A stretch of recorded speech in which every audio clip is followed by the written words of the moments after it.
শুভ বিকেল বন্ধুরা, সবাই কেমন আছো? ঠাকুরের আশীর্বাদে আমি মনে করি সবাই ভালোই আছো। তো আমরাও ভালো আছি।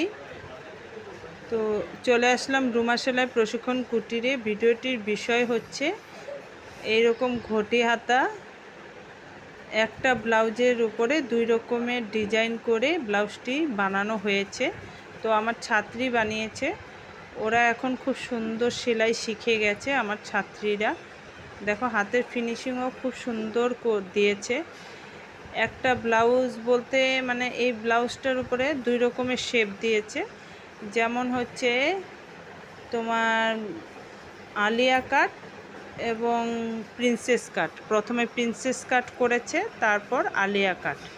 তো তোমাদের কাছে কেমন লেগেছে একটু বলো, আর লাইক শেয়ার কমেন্ট করে আমার পাশে থেকো।